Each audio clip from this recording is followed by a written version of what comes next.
जैसा कि पिछले कई दिनों से पूरा विपक्ष इस बात को और इस मुद्दे को बहुत मजबूती से उठा भी रहा है कि नए संसद भवन का जो उद्घाटन होना है उसमें किस प्रकार से भारतीय जनता पार्टी अपनी दलित विरोधी मानसिकता, आदिवासी, अनुसूचित जनजाति विरोधी मानसिकता का प्रदर्शन कर रही है। ये किसी से छिपा नहीं है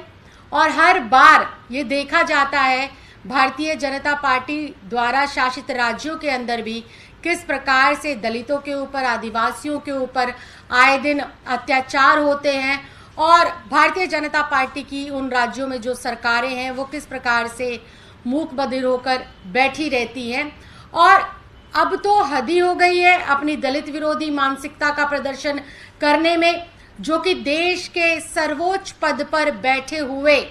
व्यक्तियों का भी अपमान, उस पद का भी अपमान इसलिए किया जा रहा है क्योंकि उस पद के ऊपर जो लोग आसीन हैं वो दलित हैं, वो आदिवासी हैं। जब नए संसद भवन का शिलान्यास किया जा रहा था तब उस वक़्त के तत्कालीन राष्ट्रपति श्री रामनाथ कोविंद जी को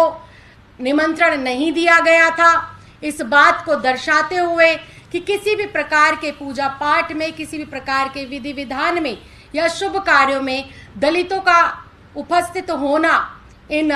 लोगों को खलता नहीं है, इन लोगों को जो है अच्छा नहीं महसूस कराता है। और यही कारण था जब नए संसद भवन का शिलान्यास रखा जा रहा था, नए संसद भवन को बनाने की तैयारी की जा रही थी, तो पूर्व राष्ट्रपति श्री रामनाथ कोविंद जी को वहां से नदारद रखा गया, उनको निमंत्रण नहीं दिया गया। ये एक सोची समझी रणनीति, ये सोची समझी मानसिकता, आज मैं इसे इसलिए कह रही हूँ क्योंकि अब जब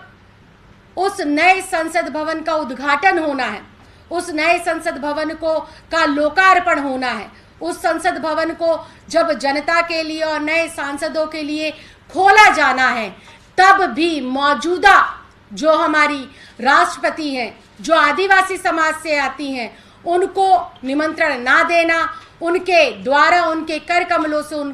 उसका उद्घाटन ना करवाना, इस बात की ओर साफ साफ इशारा करता है कि भारतीय जनता पार्टी